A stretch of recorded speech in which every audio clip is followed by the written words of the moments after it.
ছাদ বাগান থেকে প্রচুর যে সমস্ত সবজি হারভেস্ট করা হয় সেই সবজিগুলো আজকেও বাগান থেকে হারভেস্ট করা হলো। সুপ্রভাত।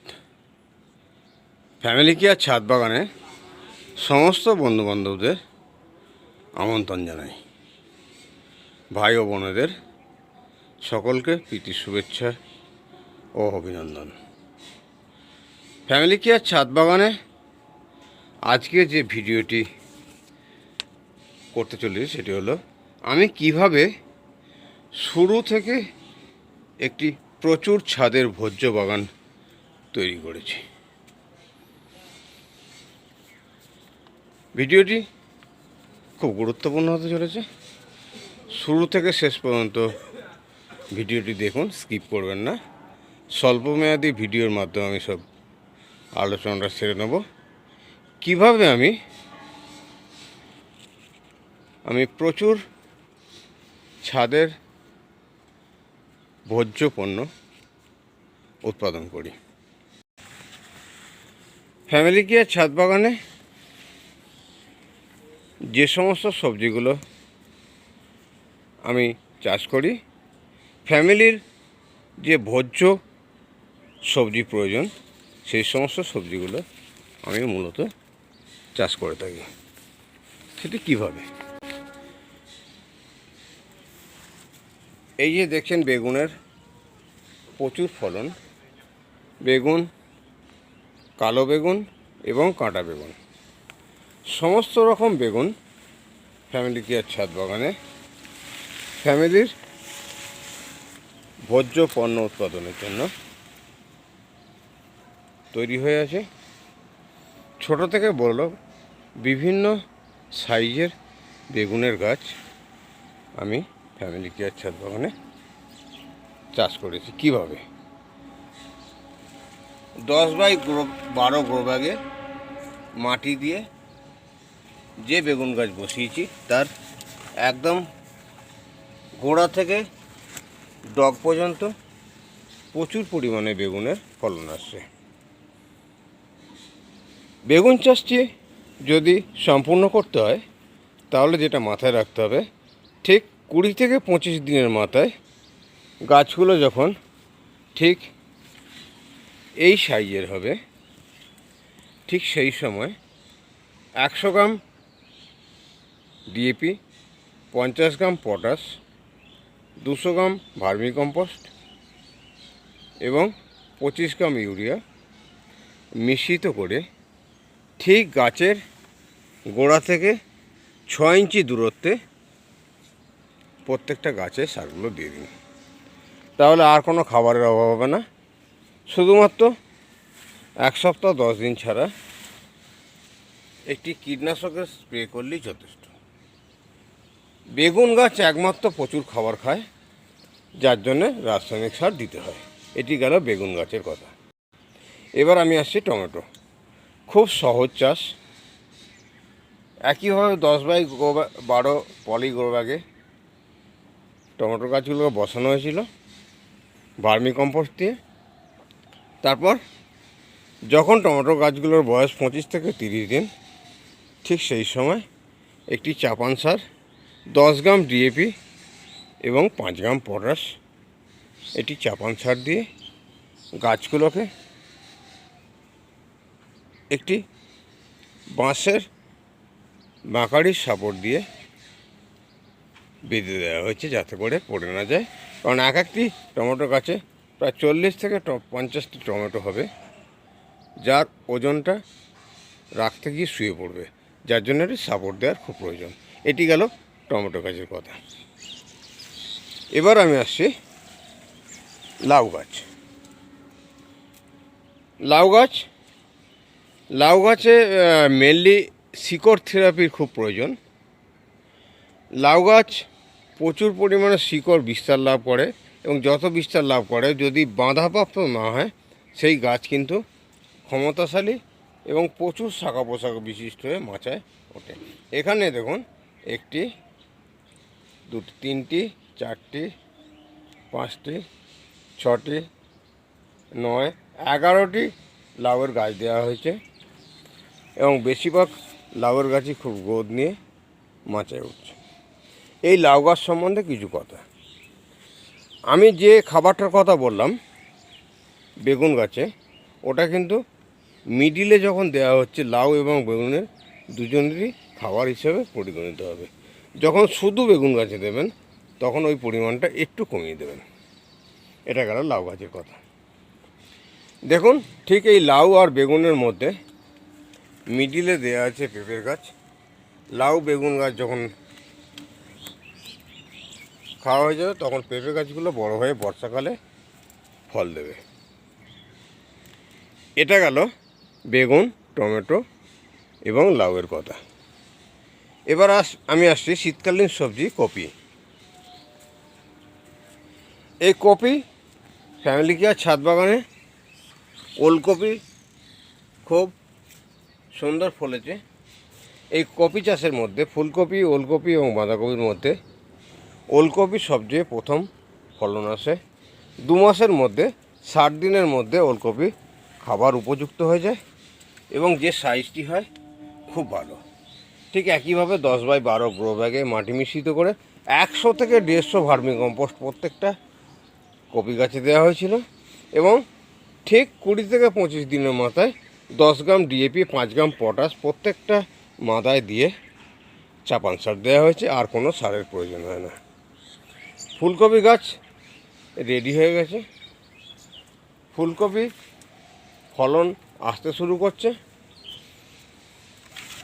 অলরেডি ফুল এসে গেছে আর 1 সপ্তাহ থেকে 10 দিনের মধ্যে ফুলকপি খাওয়ার উপযুক্ত হয়ে যাবে। প্রত্যেকটা গাছেই ফুল আসছে। প্রায় 50টা ফুলকপি দেওয়া আছে কয়েকটি প্ল্যাটফর্মে। এছাড়াও বাঁধাকপি, এটিও মোটামুটি 60 দিনের পর থেকে ফলতে শুরু করে। বাঁধাকপির গাছে অলরেডি কপি ফলতে শুরু করেছে। বাঁধাকপি ফ্যামিলি কেয়ার ছাদ বাগানে খুব দারুণ হয়েছে।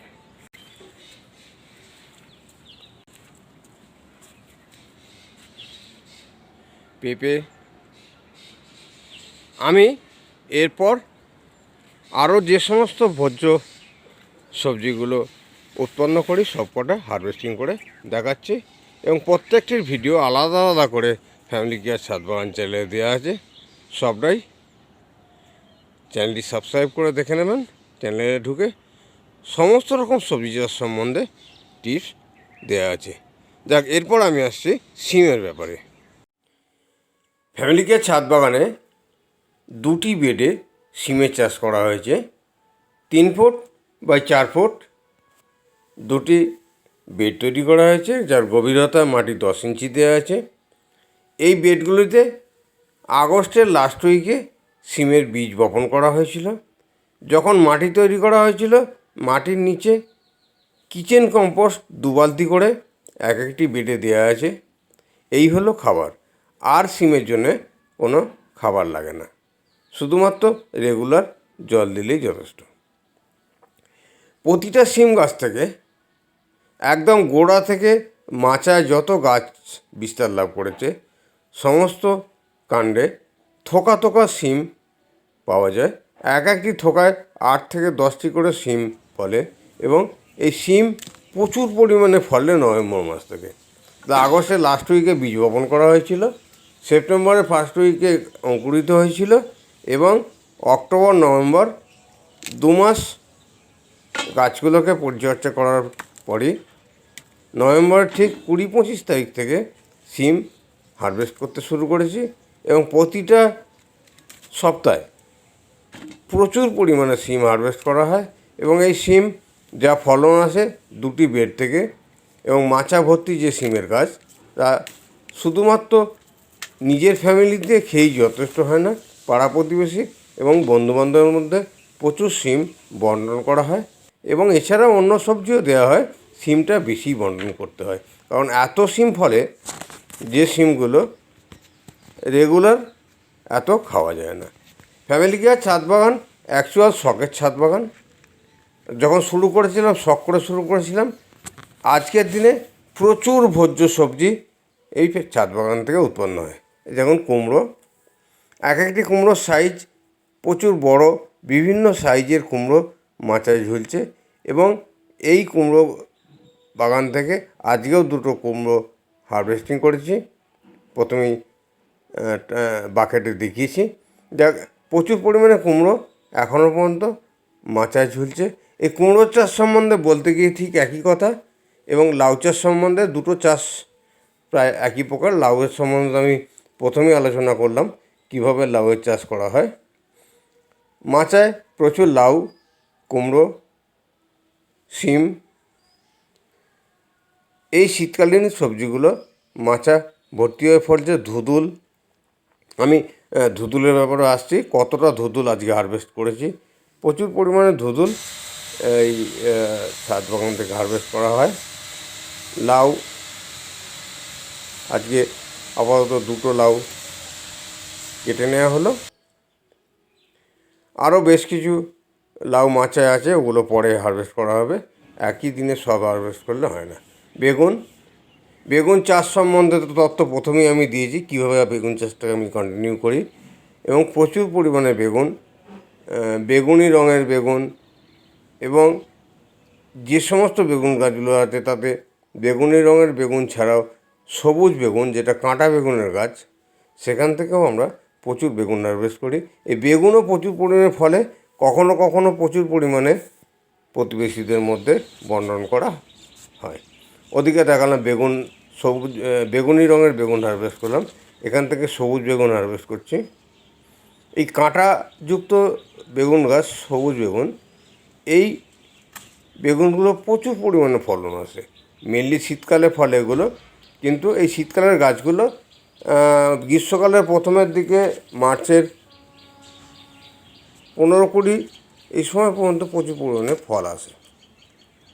বেগুন গাছে একটু খরচ হয়, খায় বেশি, জলও প্রচুর দিতে হয়, কিন্তু রেগুলার ভোজ্য সবজি হিসাবে কিচেনে যে সমস্ত ভোজ্য বেগুন লাগে সেগুলো কিন্তু ফ্যামিলি গিয়ে ছাদ বাগান থেকে সবটাই উৎপন্ন হয়। শুধু বেগুন কেন, ছাদ থেকে এখন প্রচুর পরিমাণে ভোজ্য সবজি আমি হারভেস্ট করে থাকি। এবার আমি আসছি মূলোর ব্যাপারে। এই মূলো খুব সহজ চাষ।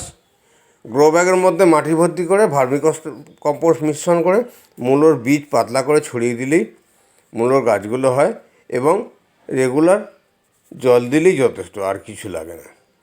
প্রচুর পরিমাণে মূলোর সবজি দেখছেন, এবং যে মূলো গাছগুলো দেখছেন এগুলো আমরা বসিয়েছিলাম নভেম্বরের ফার্স্ট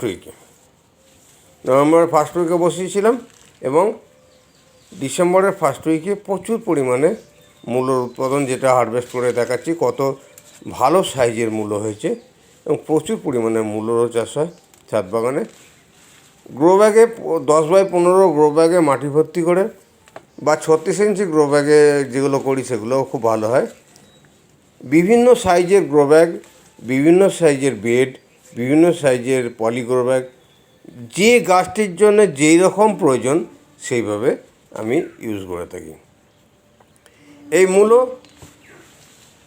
এমন একটা সবজি, যখন ফলতে শুরু করে প্রচুর পরিমাণে মূলো হারভেস্ট করা হয়, যেটি নিশ্চয়ই দেখছেন ফ্যামিলি কেয়ার ছাদ বাগান থেকে যে মূলোগুলো হারভেস্ট করা হলো। সেই মূলোগুলো একটা ফ্যামিলিতে সব খেয়ে শেষ করা যাবে না, কিছুটা প্রতিবেশীদের মধ্যেও এই মূলো বন্টন করে। এই যে সকলকে দিয়ে ব্যবহার, এই আনন্দটা কিন্তু ছাদ বাগানের একটা বড় অংশে পাওয়া যায়। এটা প্রফেশনাল বাগান নয়। প্রচুর মূলো আজকে হারভেস্ট করলাম। এছাড়াও পালং, এই পালং চাষটাও ছাদ বাগানে খুব ভালো রকমই হয়। একইভাবে 15 ইঞ্চি গ্রো ব্যাগে মাটি ভর্তি করে একটা গ্রো ব্যাগে 150 থেকে 200 ভার্মি কম্পোস্ট মিশ্রিত করে, উপরের মাটিটা 1.5 থেকে 2 ইঞ্চি ভালো করে ভার্মি কম্পোস্টটা মিশিয়ে দিয়ে পালংয়ের বীজ পাতলা করে ছড়িয়ে দিলেই যথেষ্ট, পালং গাছ হয়ে যায়। এটিও কিন্তু খুব সহজেই হয়, খুব পরিশ্রম কম এই সবজিগুলোতে। পালং শীতকালের একটি ভালো সবজি। এখন দেখাচ্ছি যেটা, সেটা হচ্ছে কাটোয়া নোটে, খুব সুস্বাদু শাক। এক একটা গাছ এক এক দিনের সবজি হয়ে যায়। আমরা বেশ কিছু ধুতুল হারভেস্ট করে নেবো আজকে, কারণ এত বেশি ধুতুল হয়েছে, এক একটা করে কাটতে কাটতে প্রচুর সময় লেগে যাবে। তাই একটু তাড়াতাড়ি দেখিয়ে দিচ্ছি, কারণ ভিডিওটি দীর্ঘায়িত হলে বোরিং হয়ে যাবে। প্রচুর পরিমাণে ধুতুলের উৎপাদন হয়েছে মাচায়, এবং একটি বিশাল মাচা। কোনো সাইডে ধুতুল হয়েছে, কোনো সাইডে লাউ হয়েছে, কোনো সাইডে সিম হয়েছে, কোনো সাইডে কুমড়ো হয়েছে। কুমড়ো সেই গাছগুলোকে সেইভাবে কিন্তু বসানো হয়েছে। এবার আমি আসছি গাজর।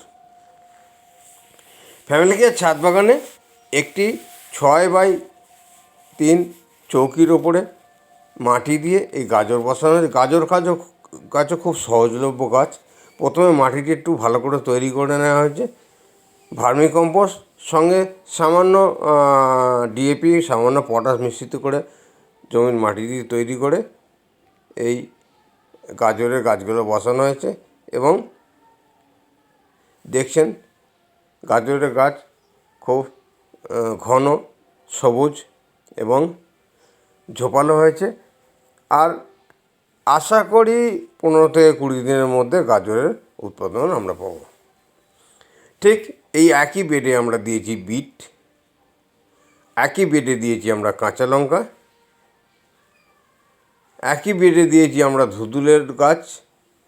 যে ধুতুল আমরা হারভেস্ট করে দেখালাম, আবার নতুন ধুতুল গাছ দেওয়া হয়েছে, যেগুলো মাচায় উঠে পরবর্তীকালে আবার ব্যাকআপ দেবে।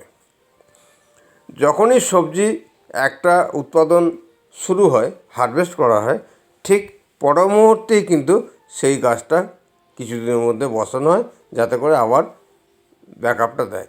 এগুলো বিটের গাছ। ছাদ বাগানে বিট গাছগুলো খুব সুন্দর হয়েছে। কাঁচা লঙ্কা ফুল এসে গেছে প্রচুর, এবং পুরনো যে কাঁচা লঙ্কার গাছ, তাতেও প্রচুর কাঁচা লঙ্কা উৎপাদন হয়েছে। এখনই আমি আসছি পুরনো গাছের দিকে। নতুন গাছগুলো, নতুন পুরনো মিলিয়ে একটা কম্বিনেশান তৈরি করা হয়, যাতে করে আগামী দিনে পরের পর যোগানটা অব্যাহত থাকে। এই যে কাঁচা লঙ্কার গাছ দেখছেন, প্রচুর পরিমাণে কাঁচা লঙ্কা ফলেছে। রেগুলার কাঁচা লঙ্কা ছাদ বাগান থেকেই উৎপন্ন হয়। শীতকালীন ভিডিও বিশেষ দীর্ঘায়িত করবো না। প্রত্যেকদিন যে সমস্ত সংগ্রহ করা হয় ফ্যামিলি গ্যাস যে সমস্ত বর্জ্যপণ্যগুলো সংগ্রহ করা হলো, আশা করি প্রত্যেকের ভালো লাগবে। সকলে একটি লাইক, দুটো লাউ করবেন। যাক, সকলে সুস্থ কামনা করে এবং সুপ্রিয় দর্শকবৃন্দ, ভাই বোনদের নমস্কার জানিয়ে 500 সিম এবং মূলও পরিমাণ আগামীকাল যাতে নতুন একটি ভিডিও, নতুন টিপস নিয়ে প্রত্যেকের সামনে হাজির হতে পারি, এই শুভকামনা করে আজকের ফ্যামিলি কেয়ার ছাদ বাগান থেকে রেগুলার হারভেস্টিং যে করা হয়